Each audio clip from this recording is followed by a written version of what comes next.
was a really shy kid. I mean, when I was 5, my parents had to really train me to not hide when somebody said hi to me. I was so shy. And when it came to being a voice for animals, I was so bold. People are just going to seek out the information in general that supports what they're already doing or what they want to do, rather than trying to find the truth. It is tough being so sensitive to all that suffering, to really feel the weight of almost everyone around me, not being able to see the world in the same way that I did, not being able to see all this, the billions of animals that are suffering and dying every year, to really feel that pain and not have many people to share that with was really, really tough. My whole life has really been like, how can I make the biggest difference for animals? That's my underlying purpose for everything. So my new approach to doing that was to become the shining example of the physique that most people wanted for themselves, because what I found was that being really lean, being really strong, having this physique that most people wanted, people would come up to me and ask me what I was doing. All right, legends, welcome back to the Plant Fuel Podcast with me, your host and vegan nutritionist, Callum Weir. Today, I've got an absolute powerhouse joining me, Ella Majors, the remarkable soul behind SexyFitVegan. Ella's not just a name in the vegan community. She's a fierce advocate, a trailblazer, and someone who's reshaping what it means to live with purpose, strength, and compassion. If you're ready for some raw, authentic, and deeply inspiring conversation, you're in the right place. In this episode, we pull back the curtain on Ella's journey from her early connection with animals that sparked her mission to advocate for their rights from the age of 15 to creating a whole movement around thriving as a vegan. Ella is proof that living plant-powered means embracing vitality and resilience. We get into how she's dismantling those old stereotypes of vegans as, fragile or limited, and showing that yes, you can be strong, vibrant, and live by example. But this episode is more than just vegan talk. It's a deep dive into what makes Ella tick. We chat about the art of cultivating self-love and the role of spirituality in finding purpose, and her tried and true strategies for building healthy habits that last. Her journey will not only inspire you, but also empower you to break through your own barriers, whether they're about diet, mindset, or lifestyle. So whether you're here to gain practical tips on wellness or to get inspired by a story of true resilience, then this episode is for you. Before we get started, I want to give a big shout out to everybody tuning in. Your support means everything. And if you're truly loving these conversations, don't forget to subscribe, drop a review, or leave a star, whatever your platform lets you do. Every bit helps to keep this community growing and the conversation flowing. So, let's dive in. Peace and plants. Ella, welcome to the Plant Fuel Podcast. How are you? I'm doing great, Callum. Thanks for having me. How are you? Yeah, I'm really well, thank you. So you've just got back from England as well, haven't you? I did. I just got back from a trip to London and Westminster. Oh, you're in Westminster? Wow. Yes, visiting the Tower Hill Stables Farm Sanctuary. Are you familiar with Fiona Oaks? I'm so familiar. So basically, the sanctuary is actually probably about half an hour from where I live originally. It's only about half an hour, then I rode 45 minutes at most. Oh my gosh, it was so amazing meeting her in person. I had interviewed her for my podcast, and it was like, oh my gosh, talk about a hero, talk about a champion in general, but a champion for animals. She's that person. Yeah, she is a force to be reckoned with. She is something else. And like every time I ever read about her or just kind of like find anything else out about her, she just blows my mind. Like what she does in general athletically and then for the animals, like insane. And especially like what she's got, like I think it's one of her legs has no kneecap. Yeah, no kneecap. Yeah. Since she was a teenager, they told her she'd never walk properly again, much less go on to be an ultra running endurance athlete. And for your audience, if anybody has not seen or doesn't know of her, the documentary Running for Good is not to be missed. It's not well known like a lot of the other documentaries, but it is one of the best documentaries I have ever seen. It's so inspiring. Have you seen the documentary? I've seen it, and it's just incredible. And the fact that like for someone that all the odds were against her, like managed to run like what the fastest marathon on 7 different continents is just absolutely insane. Like even from like for me as a runner or endurance runner, like the thought of just doing it with kneecaps is bad enough. Like just even without, it's wild how that is the capability is there. Oh, totally. And I just had ACL reconstruction surgery. So I fully tore my ACL a few months ago, sparring. I do Muay Thai, and had, so as I'm going to visit her, I'm in recovery and I'm like, I can't complain about anything. I still have a kneecap. I've got they were able to reattach my ligament, and so I just think about her anytime in recovery that things get tough. I'm like, I got it easy. That is literally it. Is the fact that like if you're going through any sort of pain or anything, it's still not Fiona. Exactly. What were you doing there? Were you just on the sanctuary? Like, was it only one day you were there, or quite a few days? You saw Moby as well. I know that. Yes, saw Moby. So that was what prompted it. My partner Quinn, he's in the music business, and when I heard that Moby was doing a series of concerts, I was like, oh, I'd love to go. It's only over in Europe. And he's like, let's go. And I was like, all right. And he had never been to London, so I was like, let's build a trip around it. We hadn't been on a vacation in a while, so it was kind of that. But I was like, if we're going there, and I named my dog, my new rescue dog, after Fiona Oakes. So her name is Fiona Oakes, and because she loves to run. And so I was like, we have to go visit Fiona. And so we built a little trip around it. So we went to the sanctuary for 2 days. We stayed out there, helped out a little bit. It's always interesting. So I'm on the board of a micro farm sanctuary called Hogs and Kisses here in the States. I helped found that and bring in our animals. And so I know it's tough to have volunteers come. It's actually, you think like they need all these volunteers, but unless they're consistent, every animal has different, there's some traumas there. There's some different, where they have a few animals, like a rooster, right? Like a lot of roosters who kind of will attack people. So you have to be careful with having volunteers. Luckily, I have experience with a lot of animals, so it was amazing. Martin opened up his home to us, shared his food, and showed us around. They have over 450 animals, and we helped out where we could. And then the Moby concert was incredible, and the fact that he's donating all the proceeds from that concert to animal organizations just made me feel really good. Yeah, because I didn't realize he was donating everything, and then I saw a video the other day where he was donating to like 5 different charities. I was like, that's just incredible, because there's not many musicians or like bands that would literally donate all the profits to different like sanctuaries, but also that's just Moby. Like Exactly. Everything he does is something to do with the cause. Yes. Yeah. It felt so good to be in his presence and to be able to support that. How did you find the food in England in comparison to the food in the States?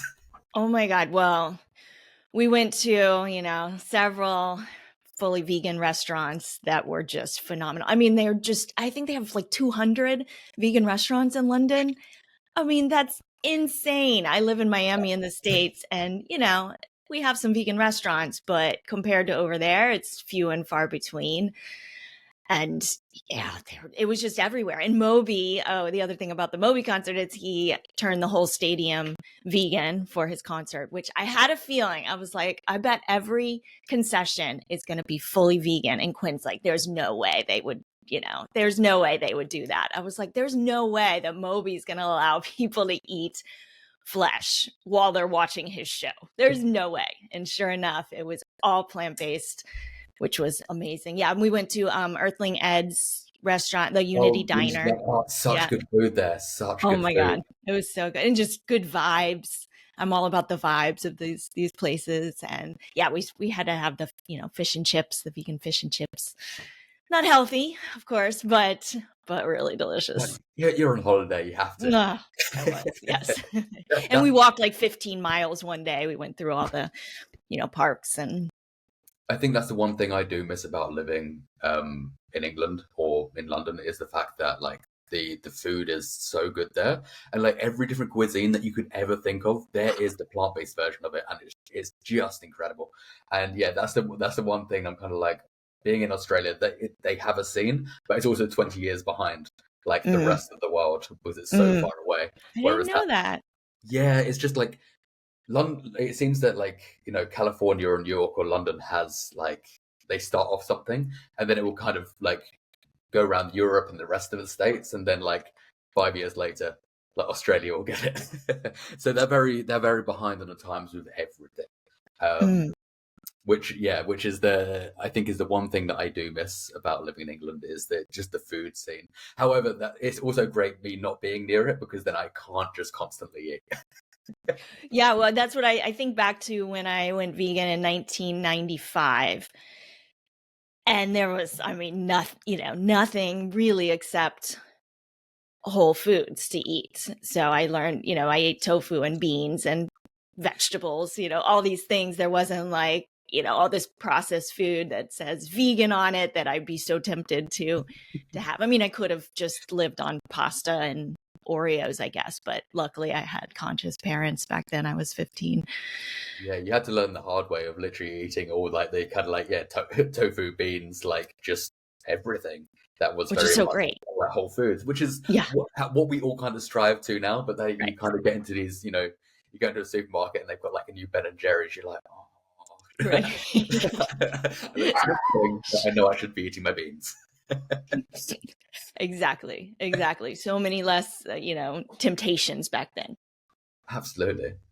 Like yourself though, like obviously you've achieved a hell of a lot, both in like the fitness world and obviously for animal rights, and breaking those stigmas, you know, left, right, and center on how vegans are fragile, weak, protein deficient.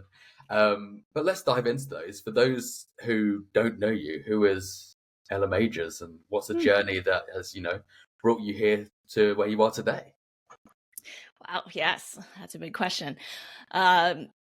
Really, I think my foundation for everything, and always has been, is compassion.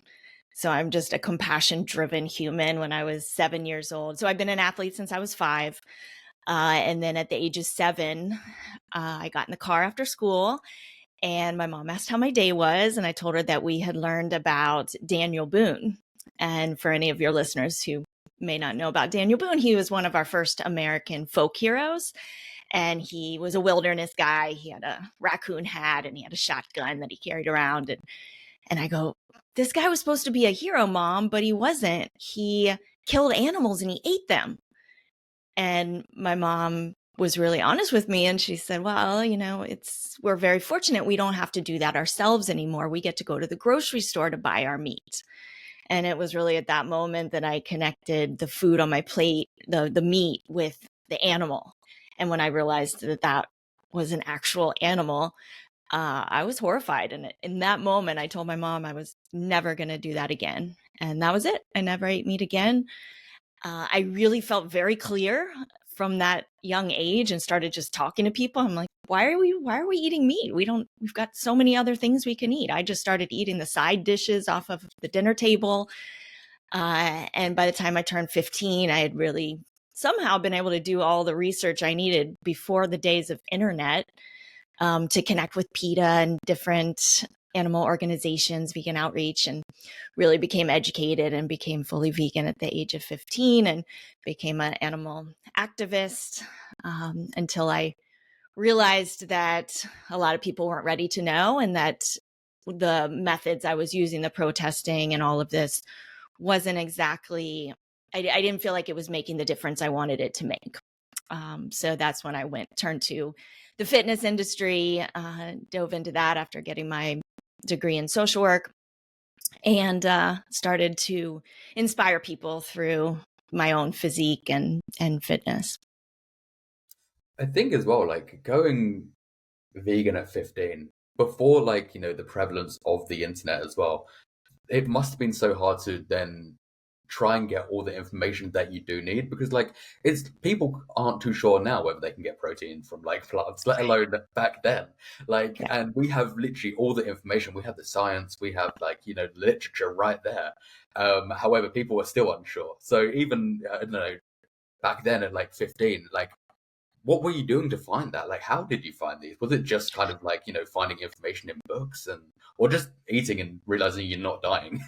Yeah, well, I mean, like I said, I was an athlete since the age of 5, so I was in gymnastics. I was swimming competitively, doing gymnastics competitively, all growing up. I did dance classes. I was like in, sports 4 hours a day, all on side dishes, right? For the first, until my parents started making the transition. And I was full of energy. I was, out pull-upping everybody in school in 5th grade. I don't know if you guys have field day, like where you do tests of strength and endurance and all that. Well, I just remember being in 5th grade and all the boys would go up and some of them could get maybe one pull up, and the girls had a chin up hold was their thing. So they just had to hold themselves over the bar. And I got up there and I like jumped up and I whipped out 10 pull ups, no problem, in the 5th grade. And, and so just by being very certain that I wasn't going to eat meat no matter what, and I was able to build muscle. I was able to have energy on plants alone. And then I got connected to a local animal rights organization. I think that was it, like actually doing in-person things and having meetings and then getting shipped, like I said, pamphlets and things from Vegan Outreach and different organizations.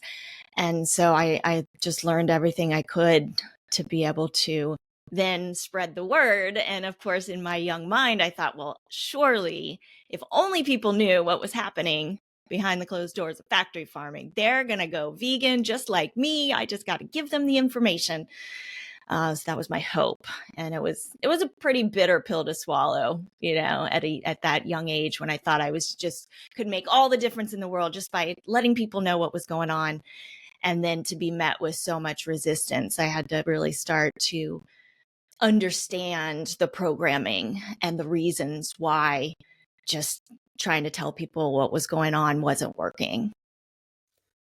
I think it's also such a awareness that you had at as a 7-year-old, like being aware, because most 7-year-olds, I would say, I think as well, having the parents like actually being honest with you really helps. But I think most 7-year-olds or even up to the age of 15, if you were to tell them something, it would kind of glaze over them because there's a plate of chicken nuggets there still and they don't really care too much. Whereas there was that self-awareness that what you were doing was like an awful thing to be doing.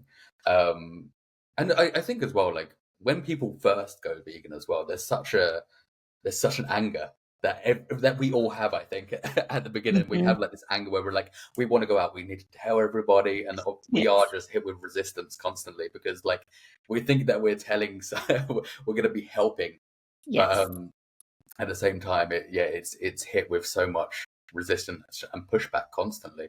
And I still find this now, even like with what I do. There's people still that are like, like I don't care, and I'm like, I feel like you have to then realize that we're not going to change the world for everyone, but a certain few we can.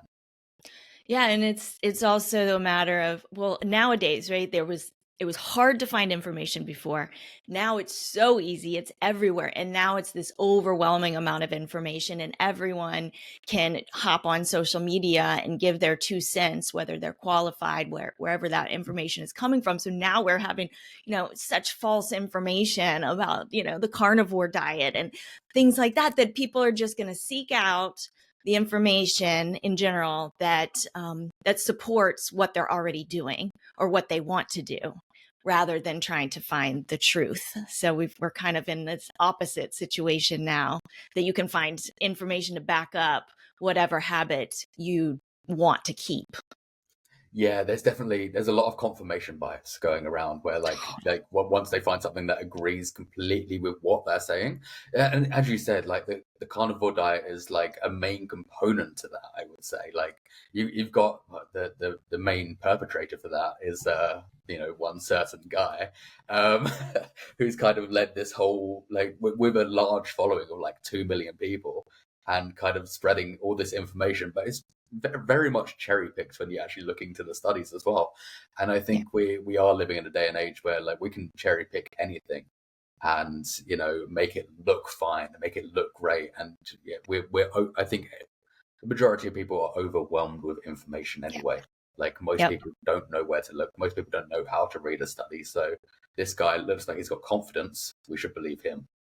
Right. And our attention spans are so much shorter, right? So we're looking for the, sound bites rather than, okay, I'm going to actually read a study and read the abstract, right? That takes way too long. I can just go on Instagram and see a 30-second reel and get everything that I need to know from that, right? Yeah, and I think later on down the line, like there has to be kind of like it's gonna work out very badly for like civilization in general, because there's gonna be such a mix of different things going on, different information going on. We don't know where we're gonna stand, because obviously what we're doing is great. But then we're fighting against so many different people, so much different science out there, and it's hard. It is hard. It is tough. It's tough. So we got to do the best we can and let go of the rest at the moment. Exactly. So when you were 15, you decided to go completely vegan, and obviously you were doing all these outreaches. And like, what do you mean by like outreach? Is that going into like activism as well at that age? Oh, yeah. Because that's also something that I think a lot of people would be very scared of doing, because it's a lot of confrontation.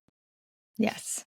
Yes. And I was a really shy kid. I mean, when I was 5, my parents had to really train me to not hide when somebody said hi to me. I was so shy. And when it came to being a voice for animals, I was so bold. I put all of that aside. Like I said, I thought that if only people knew. So yeah, I became a leader before I could even drive. I was organizing protests outside, for Fur Free Friday, which is on Black Friday, at the circus. I had, people would come out from the circus to try to take me as the leader back and show me that they treat the animals well. And of course I see elephants chained up and tiger. I'm like, how are you? This doesn't even make any sense. Right. So yeah, protesting, leafleting, sitting in cages on the side of the road, demonstrating the cramped conditions of farmed animals. Like I was doing it all. Bless my parents' hearts, dropping their teenager off to sit in a cage on the side of the road, like I had great parents. I have great parents. So yeah, I did all that, and we got all the yelling and the people being hateful back, and none of it really fazed me. It was so interesting. I ran campaigns in school. I just was so sure that what I was doing was taking a stand for suffering beings that it didn't really faze me. I went to a pigeon shoot, and we were rescuing. Some of the pigeons would get shot but not killed, and they would come into the audience, and we'd have a vet station set up, and of course there are all these hunters out there that are yelling profanities at us, but I was there to save lives. Like it didn't faze me. Yeah, because I think like for me personally, like I'd love to go out and do a lot of these things, or like at that age, I think I could do now, because I've grown tougher skin. Yeah. We have to deal with like trolls online. However, in like real life, and I think like especially at a young age, like it can take a toll on some people's mental health as well, because you are putting yourself in situations which I don't think that most people are happy being in. Like there's a certain few that are happy putting themselves in these confrontational situations, knowing that it may affect their like mental, physical health at some point. Well, and it did. And I say it didn't faze me. It didn't faze me in the fact that I wasn't going to let anything stop me from being a voice. And at the age of 16, I was diagnosed with major depressive disorder, and was put on antidepressant medications as a teenager, because I went through phases of not being able to get out of bed. And so, yeah, I say I wasn't phased, but I think it really did affect me. And I've got genetics. So we've got depression and anxiety in our family, so that all can play a role. But it was tough, and it is tough being so sensitive to all that suffering, to really feel the weight of almost everyone around me not not being able to see the world in the same way that I did, not being able to see all this, the billions of animals that are suffering and dying every year, to really feel that pain and not have many people to share that with was really, really tough. And then again, to do these protests and things and to have the response be in general so negative, and my big hope of this is going to just change the world, immediately, to have that kind of feel like, no, there's so much resistance. You've got a long way to go. Maybe you can't make a difference. Was really tough. Yeah, I could definitely imagine, especially like, being putting yourself in these situations and then obviously having to then deal with the consequences as well, because you're putting so much compassion out there for like others. However, the compassion's not really coming back for you, if that makes sense. Oh, it makes so much sense. And I've always talked about, I didn't learn to have compassion for myself until so much later in life. But I always just put that on me of not giving myself compassion. And, I had really great loving parents. And you're right. Like, I was maybe modeling towards myself what all of those people passing by from the protests, had very little compassion for me, and coming from such my place was coming from such love and such care, and then to be met with a lot of hate, really. That's a good point, Callum. Thank you. I think I just had a little mini breakthrough right there. Yeah, there's I would say there is a lot of hostility that comes towards it, and it is one of those things that I think it does take its effect sometimes.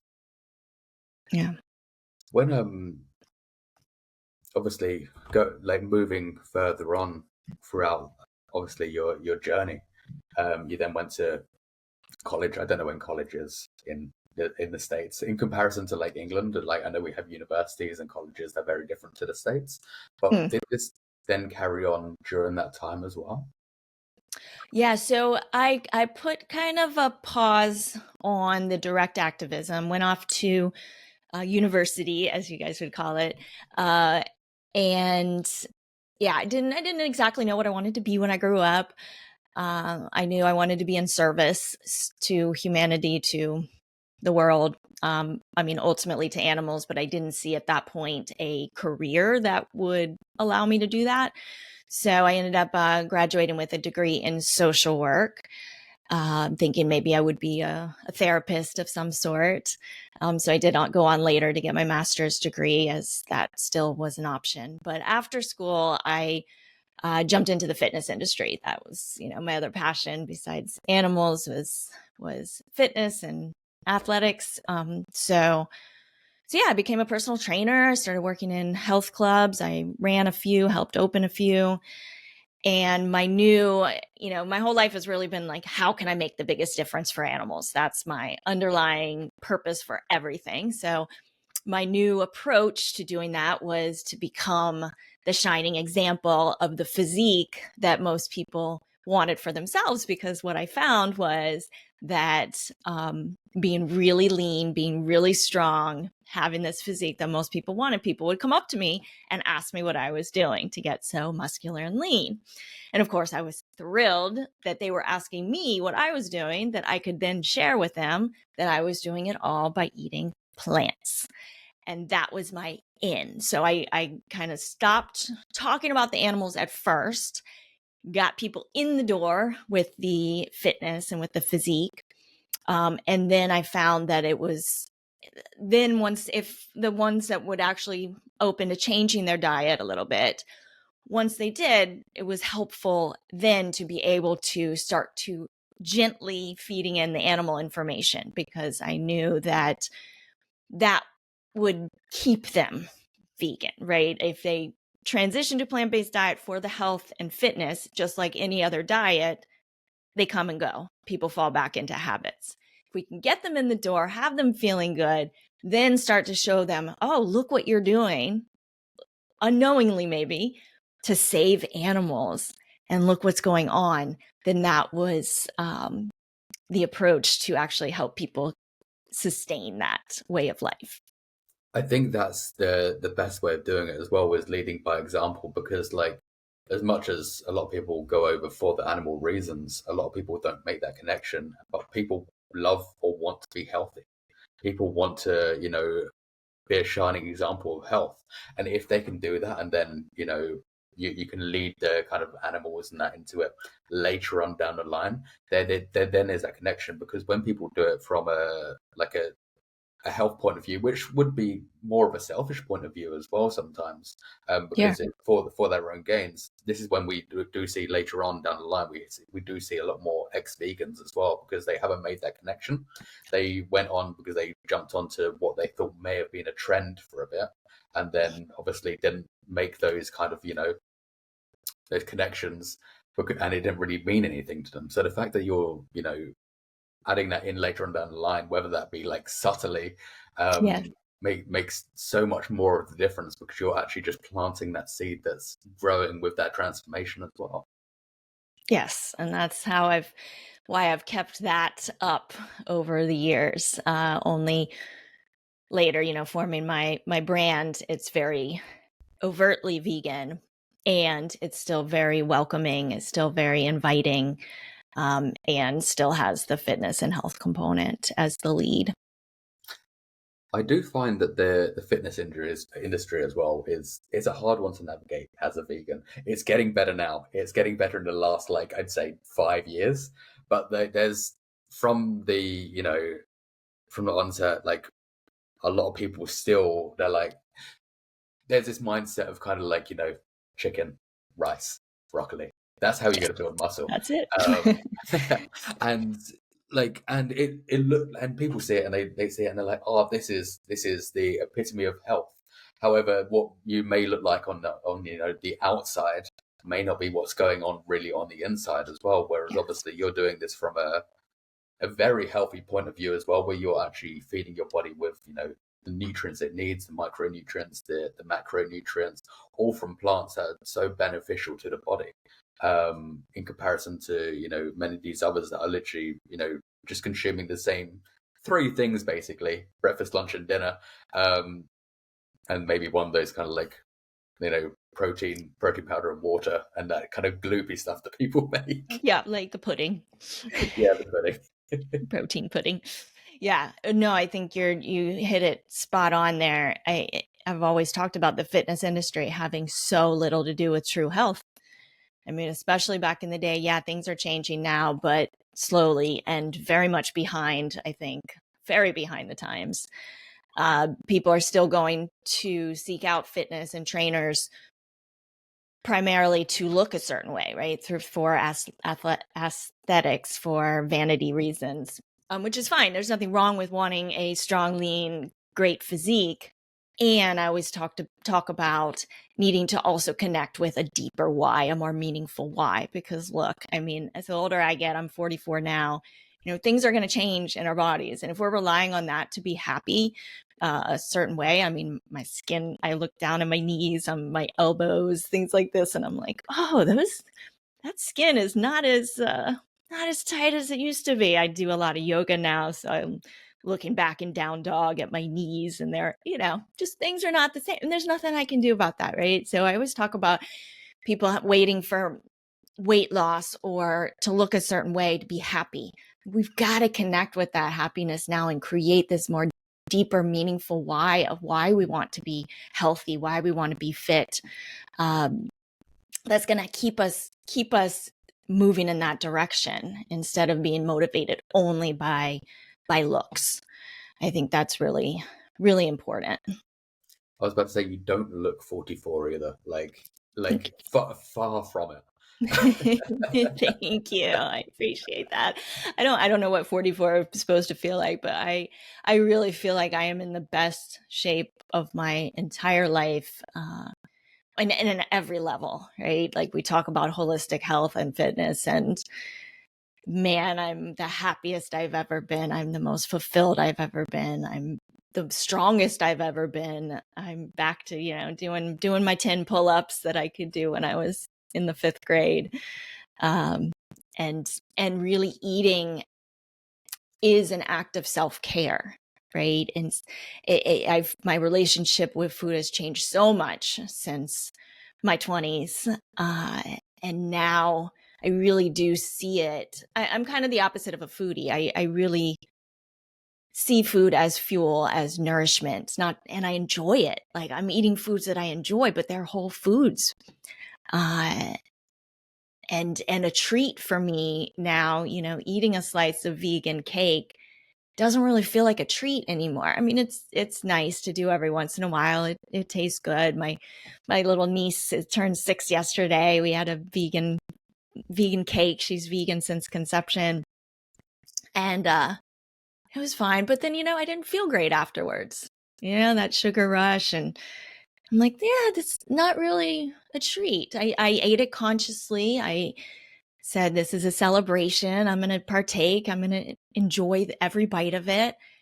And, I noticed that I didn't feel great the rest of the day. So it's this idea of redefining what a treat is, redefining a relationship with food that is a tool for feeling good, for being healthy, and for reaching our goals in terms of health and fitness, and aligning it with compassion and our values. I think I definitely, especially in the last few years, have the same mindset on food as well. Like I eat a 95% whole foods plant-based diet, and then the other 5% is something like there's room for fun food. But at the same time, that fun food I always feel shocking afterwards. Like I've got so used to this kind of nourishing my body with literally all these grains, vegetables, literally legumes, whatever. And then as soon as I snack on a pizza, my body feels like it's on a shutdown. It's just Right? I don't enjoy this, and but I still fall into that trap sometimes of being like, oh, Sure. I want that, and then I'll get it, and Yeah. I'm like, I didn't need that. Uh-huh.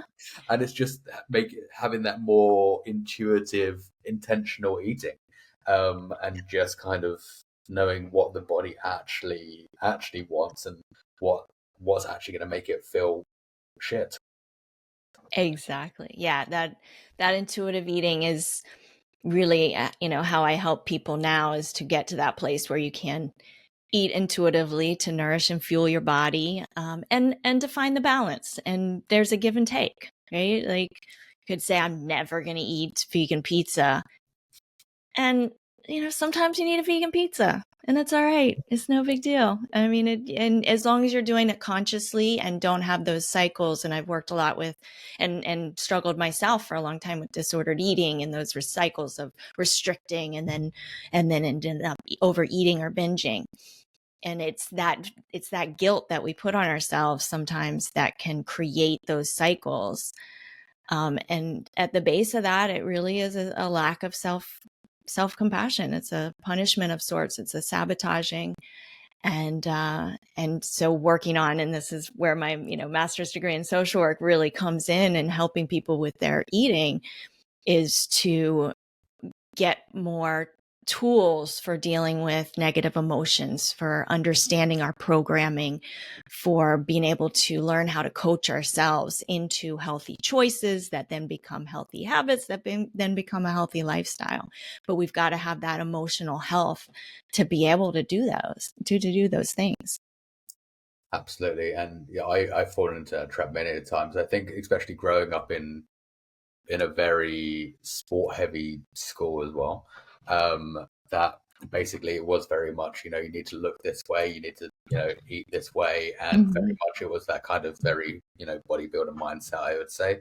And falling into, without those healthy habits behind you, falling into things where I thought I had body dysmorphia back then as well, because I was just kind of like, I felt like I was training and training and training. I was under eating, overtraining, and then ruining myself completely. Feeling fatigued, looking at myself in the mirror and being like, yeah, like I'm working so hard, nothing's happening. And then Mm. realizing later on down the line that you still need to fuel to actually, have these gains that you want. And luckily, it's been like luckily doing the work that I do that I found that. But back then, like most people don't know any different, and there's all these trends that people would fall into, which then cause different things like body dysmorphia. Yes. Oh my gosh, you and I have so much in common, Callum. Yes, I had the body dysmorphia as well, in the sense that I would look in the mirror and see fat that wasn't there, and I was trying to meet, the same macro counts as my meat eating bodybuilding friends, in my 20s, having just gone in the fitness industry, surrounded by all these bodybuilders, and ended up, doing a show myself.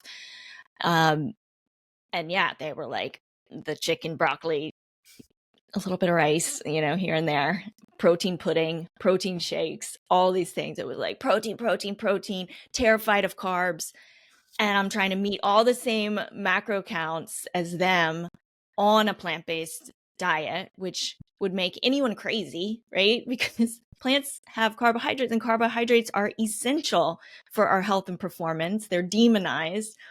And it's just a whole different thing when you're doing it all on plants. So, but I was measuring and counting and driving myself crazy, and I had 0%. I mean, not 0%, but very close. I had almost no body fat. I was obsessed. And I wanted to look, and I was also putting that additional pressure on myself of, I need to be in the perfect shape year round. Thinking that I had to do all those things in order to be in great shape all year round. Come to find out, 20 years later, that I'm in the best shape of my life year round, no deprivation, no restriction, eating out of joy, loving life, not necessary. But back then I didn't know. And there wasn't a lot of resources out there that I could turn to at that time, to help me. So I really had to figure that out on my own, which took quite a long time. So I'm so grateful now that there are so many resources for people, and that I can share that knowledge that took me so many years to figure out on my own, and help people do it with a lot more ease. So what did a day in the life of food look like back then for you, in comparison to now? Yes. So I did the protein shakes, and back then they were not very delicious. The vegan protein shakes were, very gritty, but I did the protein oatmeal. I would put protein in my oatmeal, measure the oats, make sure I wasn't having too many oats, because those carbohydrates are just terrible, make you fat. And I did eat a lot of vegetables, but so it was vegetables, tofu, edamame, tempeh, even back then, protein shakes, and oatmeal and quinoa. I think those were my staples. And then, but I would end up binging because I would measure it all. And my big treat, because at night people have the night eating, right? And I had that. I felt that was when my anxiety would come up more than during the day. And so in order to eat without gaining weight, I would get like the puffed whole rice cereal that has, like Oh maybe yeah. 90 calories in a whole cup. And so I would eat that with some berries and the lowest calorie plant milk I could find, So yeah, I was, and it takes up so much space, in your mind and your life, and robs you of a lot of joy too. It was really tough times, and I hid all of those struggles back then, because I was ashamed. I thought nobody else, and then I'd end up binging. So I would restrict, eat, as clean as possible, as few calories as possible, while still getting enough to gain the muscle I needed. And then I would binge. I would sometimes, there was one night I ate an entire jar of peanut butter in one night, an entire jar of peanut butter. And then of course I'd hate myself for it, and then starve myself to make up for it. So those were my disordered eating days. They were rough. Yeah, I completely understand those, especially like when you're binge eat at night time, then the next day you're like, I need to starve myself now. However, that's not how it. You later on find out that's not how it works, and like we're just kind of like our bodies can bounce back so quickly. But I'd overeat, or I'd be hungover or something like that at the time, and like I'd overeat. Mm-hmm. Like, oh well, for the next 3 days, I'm not going to eat at all. And especially, so I used to work on a party island years ago. A what? A party island? Yeah, okay. So like your Ibiza or places like that where you're constantly drinking. And that was probably the unhealthiest time of my life, because I was constantly drinking, going to sleep, waking up, not eating because I felt bad that I'd been drinking all that. And then because I'd, cut out all this food, I would then in the evening go have like a giant binge and then carry on the whole entire, and this is like 4 or 5 months of the year that I was doing this for constantly every day. And I look back at it now, I'm like, it was so disordered, but also with a sense of like alcoholism in there as well. Oh, I'm with you, Callum. Like, again, we have so much in common. Back then I was, I just moved to Miami Beach from North Carolina, and I'm in this huge kind of compound. It was a condo, but it was huge. I was running the gym there. I had gotten into Muay Thai, so I had this mixed martial arts crew that kind of ran the town. We would go out, get plastered, drink, and I would get up the next morning and somehow make it to do Muay Thai. I mean, I think about that now. I mean, oh my gosh, how I even survived that. I have no idea. It was, there were so many fun memories and all that, but that was plastered in with so many unhealthy nights and feeling like crap. But yeah, I can't do a hangover anymore. It just, no, not happening. Nope. I think as well, like people are looking for this, like, perfect physique as well, like whether they're doing that through plants or not through plants. But the perfect physique to everybody's going to be completely different depending on what they're doing as well. Like a physique of a bodybuilder is going to be so much different to like an endurance athlete. And obviously, like for me, I'm into functional fitness, like F45s and high rocks and things like that. And that's a totally different aesthetic. If we want to call it an aesthetic, to what people want. So I think there's also this blurred line of actually what people want. They just go online, they see these things. They're like, I want to look like that, but what does that take? Like, there's so many different regimes to get into these, and also like it's great that you can go work out, but without the nutrition or the diet, it's fucked. Like, if you're not fueling yourself properly, like the exercise isn't really going to do much. And vice versa, right? And people will eat like a bodybuilder and then not do the strength training that goes along with that. I'm like, that protein, you don't just build muscle by eating protein. They've got to align.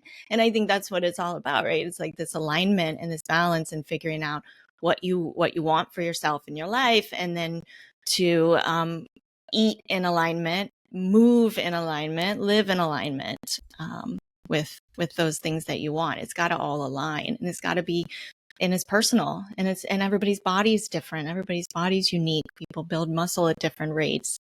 People gain fat at different rates. These are all things that are very individual. So it's good to look to somebody who's got your same goals, who's achieved those things, and maybe start there as a foundation, but then to really start to experiment for yourself and understand your own energy requirements and what your body needs. So you've gone into training, you're working at a gym. Sexy Fit Vegan. Cover long. Yeah, the Sexy Fit Vegan brand. I was 2013. I was still training, personal training full time, teaching classes, and I was just itching to do something more formal related to veganism. And it just felt like the time. I had tried to move to LA because I knew they had more vegan, it was more vegan friendly out there. Didn't love LA, came back to Miami, and I said, I just got to start my own thing, start my own brand. A friend of mine was a graphic designer. We chit-chatted, and I was like, okay, what would market veganism? When there's still, like, at least in Miami, there were still people that weren't really sure what vegan meant. There's still people like that today, right? But I was like, sexy, fit. Those are things people want. So let's just go with it. Sexy Fit Vegan. So I just formed the brand, had no idea how I was going to make a business out of it or monetize it. I just wanted to start speaking to that more directly. So I created a website, started a blog, and pretty soon, because back then there was still not a lot of people doing that. And so, yeah, Shape Magazine, bodybuilding.com featured me. Shape Magazine featured me. I started getting on podcasts and found that I was getting a lot of attention for this brand, and it gave me this platform to just speak my truth. At that point, I had overcome the disordered eating, so I started working that into the mix. I started a publishing company came. I published a book with a 6-week meal plan and recipes. And I am not a cook. I am not somebody who likes to spend time in the kitchen. So at first I thought it was a joke because, when does a publishing company just call you when I didn't really have a business, and like, do you want to write a book? I was like, yeah, right. They were like, no, really, we'd like to pay you to write a book. I'm sure you have a lot of recipes already. And I was like, yes, of course I do. I had no recipes. I ate like peas. I would boil peas for dinner and eat a big bowl of peas. Like that was my cooking. I would get some lentil pasta and eat that plain. Like I had no idea. So I learned really quick. And I'm the queen of 10-minute meals in the kitchen. Healthy, whole foods, 10-minute meals. Anywho, so yeah, started getting recognition. Then I started coaching programs and found that was something that I was really good at, creating programs that would help people not only make the transition to a whole food plant-based diet, but also to really build a healthy relationship with food and their bodies, to do it in a way that was more intuitive rather than following meal plans and tracking calories and macros all the time, and to create something that was sustainable for them, that would help people get healthy, get the excess weight off, but also to keep it off. So yeah, and then I started podcasting, and it's all kind of taken for speaking. I'm speaking all over now, and yeah, it kind of took off from there. That's incredible. And I think as well, like you starting at such a time when it wasn't seen as like a trend or anything. It was a niche to be vegan back then. Like, so you're kind of like a forefront runner of just kind of, you were that person showing that it is possible to build muscle. It is possible to, do your athletic endurances on that. But there wasn't also many people around at that point, and it just kind of proves that, even without the information that you probably would have, that you didn't actually have growing up, that it's still doable, and it's still, you can create, the physique you have and the strength that you have without obviously the meat. Exactly. And now I get to start using movement as part of that process for people. Like I said, I was a Muay Thai fighter. I was a weightlifter. My body started breaking down in my mid to late 20s already. I mean, Muay Thai is pretty brutal. So it was, and my first coach who took me under his wing, he didn't believe in sparring gear. And because I was new to it, I didn't know that most people, when they were training, they would use shin guards, for example, so that your shins weren't completely, utterly black and blue every day of your life. I mean, this is awful. Should I tell the story? I'll tell the story. You can cut it out if you want to. But my coach and I would go out, like I said, this is young 20s. I'm crazy. We would go back out. I would be black and blue all over from our sparring sessions. He was insane, and I loved it. I loved every minute of it. It was so empowering to me, but I got my ass beat like day in and day out. So I was like black and blue all over. And we would go out and we would pretend, this is so bad. We would pretend he was like an abusive boyfriend. And to see, like, it was a social experiment to see if somebody would say something. And I swear to you, nobody said anything ever. That was very disappointing. Anyway, I digress.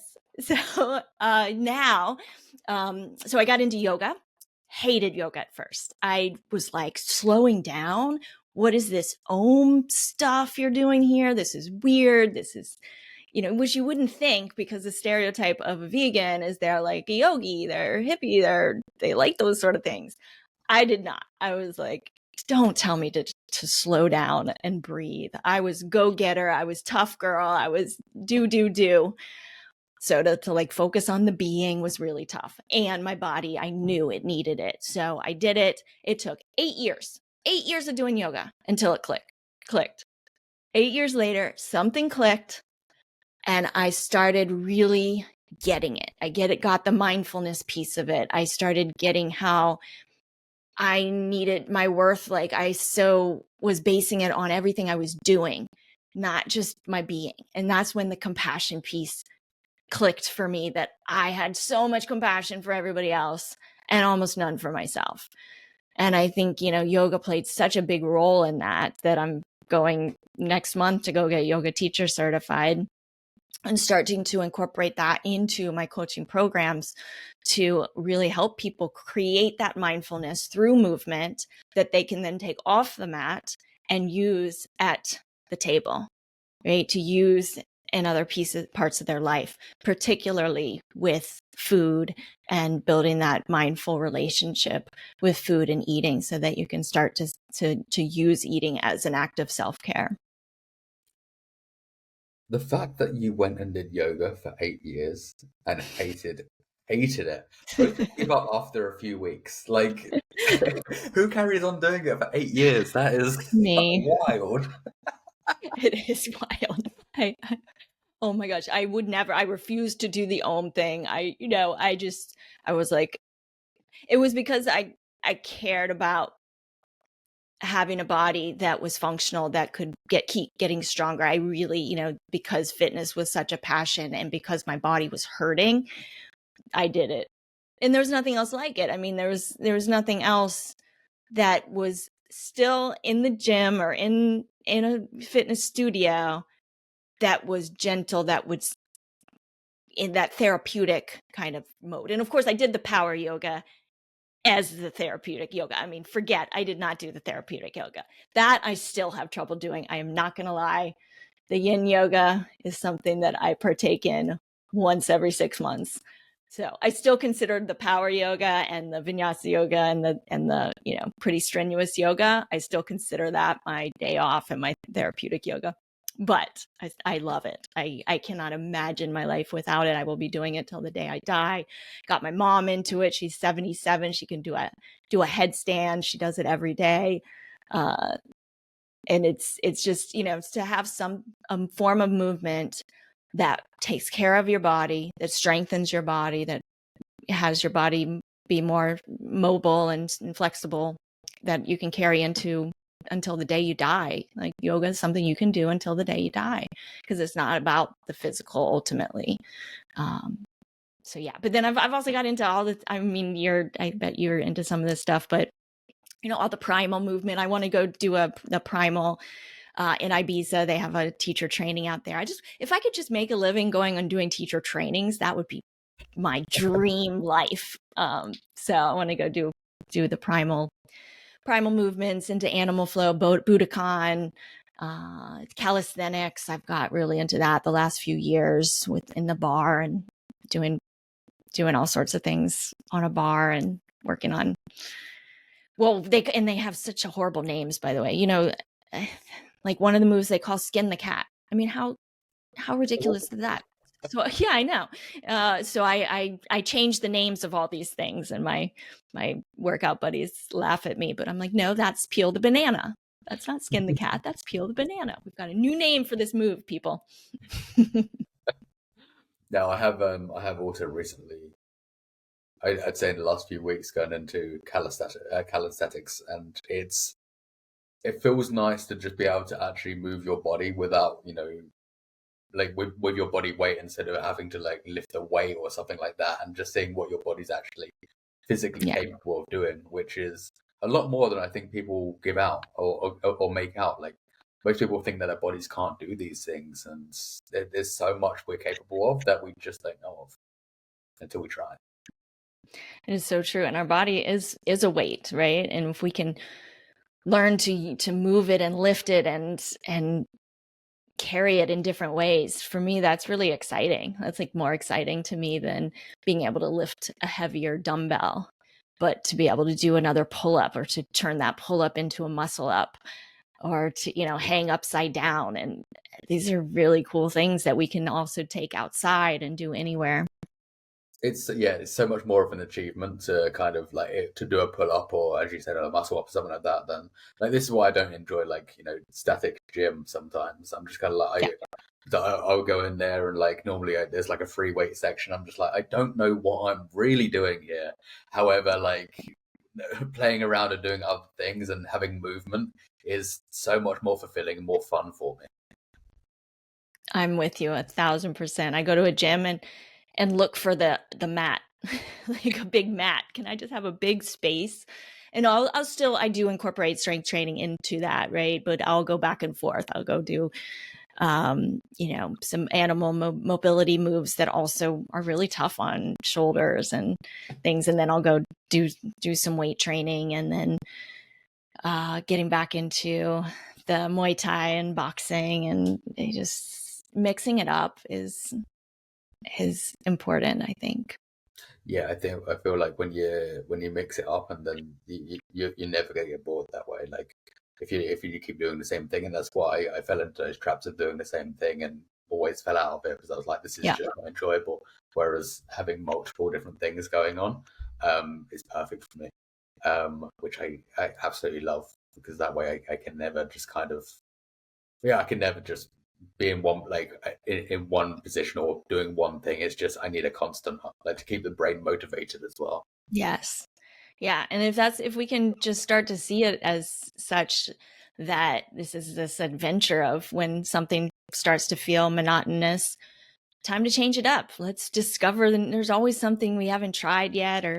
And I love going and training with different people, right? And finding different people that are experts in different things and going and trying it out. And that's what I always recommend to clients. Like, it doesn't have to be boring. It can be fun. And if you see it as an adventure of trying the next thing, and then when that gets boring, you try something else. Like, there's unlimited ways to move our bodies, to build strength, to increase our mobility, and set ourselves up to be healthy and active into old age. So 3 days ago, I put on one of my stories if there was any questions for you. And I've got two that really stuck out to me. Okay. For you. And the first one that came along was, what does sexy mean to you? Oh. I feel like, so when I actually went back and asked that person, what do you mean by that? And it was very much, obviously, the definition of sexy in most people's minds is somebody, just very attractive. Whereas I feel like that person's version of sexy was how they felt inside. This is such a great question. I love it. And I actually have an acronym, what sexy means. The S is soul aligned. I talk a lot about alignment and really aligning our actions with what our true values are and what our true person is. So soul aligned, embracing your body. That's having a healthy relationship with your body. And again, aligning your actions with a healthy body. Exploring life playfully is the X, a little bit cheating there. It starts with an E, but X is tough. And what I mean by exploring life playfully, it was 1 year, several years ago. Every year I have a word that I kind of use as a word or phrase that I use as my mantra for the whole year. Try to work on something about myself. And 1 year I just had been feeling a lot of anxiety. And so I decided my phrase for that year was play life like a game. And that was one of the most transformative years of my life, to see life as an adventure, to see life as a game, to understand that we have the power over, our thoughts. We have the power over what we choose to do. And it's like kind of like going through this game of, okay, here's my next move, right? And then how that moves, then I'm going to have so many choices based on that move. And you're kind of going through the game board and having a little separation of seeing yourself as this kind of actor in this game. And yeah, that was a transformative year. So exploring life playfully and you being you. So it's just about embracing yourself, accepting and loving yourself exactly as you are, as a prerequisite for transformation, that authenticity piece. So yeah, that's what sexy means to me. It has nothing to do with what we look on the outside. I think compassion is incredibly sexy. Have you ever seen the memes of? They're usually of men. It's something about like a vegan man, and for me, I'm like that is so sexy. A man who's compassionate, who's connected to that. And who is choosing to live in alignment with that, like that is sexy to me. I love that. The other, actually, there was two more. One was that I'm looking for motivation, but I don't know how to get motivation. And yeah, I feel like that is a hard one. I feel like it's very much putting action first, but I think yeah. You called it. Yeah, you called it. I think it's first just shifting your mindset around motivation. We think we have to feel motivated in order to get into action, when really the motivation follows action. So if we can remind ourselves, motivation follows action. What are an intentional action I can take that's aligned with my values, that's aligned with my health and fitness goals, and then just do it. You got to just do it. You got to say, here's what's in alignment, and I'm going to do it. And know that if you can do that temporarily, you can will through it temporarily, the motivation will follow. And, there's not a whole lot of easy things except coaching yourself. And I talk about pausing. So pausing, we call it the power pause. Before you take an action or decide not to take an action, you pause, you process your thoughts and your emotions. You think about what's driving you to do or not do right now. Is that a self-sabotaging thought, or is it a healthy thought? If it's a self-sabotaging thought, what's a new thought that I can create right now? Again, it's coming up with your why, reminding yourself of your deeper, more meaningful why. And then what action do I need to take to be in alignment with that thought, that empowering thought? And then you got to just do it. Motivation will come. I think that's the perfect answer to that. That was beautifully put. And the last one was from, here it is, I've got it here, is would you say that you're spiritual? And if so, like how and why? Yes, I'm very spiritual. I think I always have been, but I didn't really think of myself as such. Because for me, spirituality is all about connection and love and compassion. And if love is at the base of all that, the only reason to be compassionate to everyone around you is that if you feel connection to them. And I feel so connected to all beings on earth, even people that are, hateful. If I can meet that with love, that's the best chance we have to make this planet a better place. And it's hard. It's not easy. But I feel strongly enough that that's my job. My job is to approach everything and everybody with love.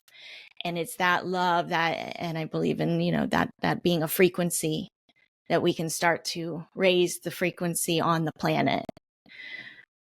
And it's tough when there's such division. It's tough, but we can either be part of the problem, part of the hate, or we can be the opposite of that. And I'm going to choose the opposite, and just making that choice feels so good, and I know it spreads. So yeah, that's my spiritual. I don't know what happens when we die, but I have pets, animal communicators that help communicate with my loved ones that have crossed. And I believe that there's that consciousness, that spirit in us absolutely continues on, that we're all ultimately one. And so by hating somebody else, I'm hating myself. And so I choose love. That's beautiful. So, Ella, where can we find you? Like, Yes. if we're looking for you, if we want to work with you, where can we find you? Find me, SexyFitVegan.com. You can find everything from there. I'm at SexyFitVegan on Instagram. Start.sexyfitvegan.com will take you to a freebie. I have a freebie, an emergency cravings kit that will help you get through those times when you want to succumb to the cravings for unhealthy foods. It'll help walk you through the process of stopping that. So we've got a nice little freebie there. I send out a great Sunday. It's called a Soul Aligned Sunday newsletter every week, which with a lot of stories. It's not just selling you stuff. It's kind of my life and lessons and little tips and tricks to help you as well. So you can find all of that on sexyfitvegan.com and ellamajors.com. Amazing. Thank you so much for being here, and also thank you so much for being so open and honest. I'm grateful for you. Oh, such a great conversation, Callum. Thanks for having me on.